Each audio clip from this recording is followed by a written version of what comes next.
Nancy is a guard's daughter. One day she was working on Skarloey with some polish and a rag. Skarloey was snoozing happily, but Nancy wanted to talk. "Wake up, lazy bones! Your brass is filthy. Aren't you ashamed?" "No," yawned Skarloey. "You're just an old fusspot." And Skarloey closed his eyes.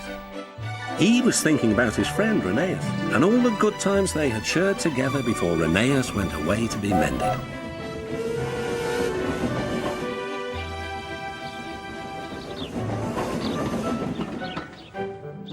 Nancy interrupted again. "Don't you want to look nice for when Rheneas comes home?" Skarloey wasn't sleepy anymore. "What? When?" "Soon, Daddy told me. I'm going now," she said. "Nancy, stop! Do I really look nice? Please, polish me again."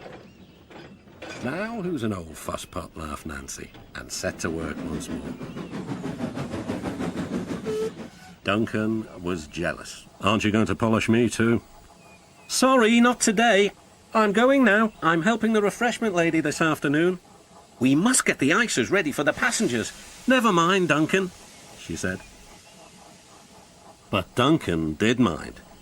"It isn't fair," he complained. "Peter Sam gets a special funnel, Sir Handel gets special wheels, passengers get ices, but I'm not even polished." Of course, this wasn't true, but Duncan enjoyed complaining. He became sulkier still. That afternoon, there was bad news from up the line. "One of Skarloey's coaches has come off the rails," called Duncan's driver. "We'll have to take the workmen there right away." "All this extra work," grumbled Duncan. "It wears an engine out. Rubbish. Come on."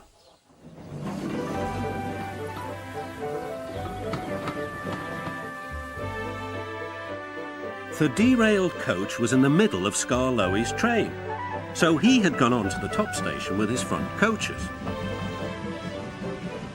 Duncan shunted the works train into the sidings and left the workmen to sort out the mess.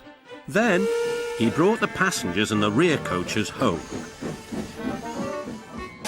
He sulked all the way. "I get no rest, I get no rest," he muttered. Duncan made the journey very difficult. He was short of steam, so his driver waited a while in the hope of raising more. But Duncan wouldn't try. "We'll keep our passengers waiting," said his driver.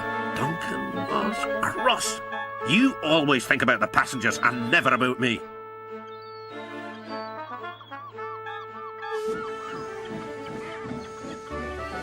It wasn't long before Duncan built up enough steam to set off again.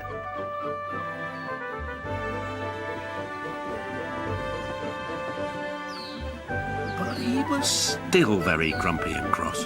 "I'm overworked and I won't stand it." At last they reached the viaduct near the station.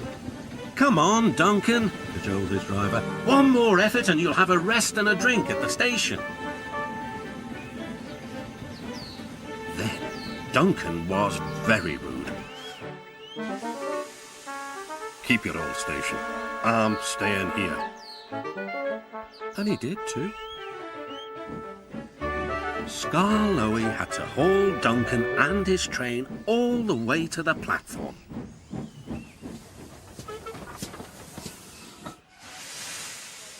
The passengers were furious. They told everyone what a bad railway it was. That night, the fat controller spoke to Duncan. "No passengers means no polish." "No polish means no passengers," Duncan muttered to himself. "He still has a lot to learn, doesn't he?"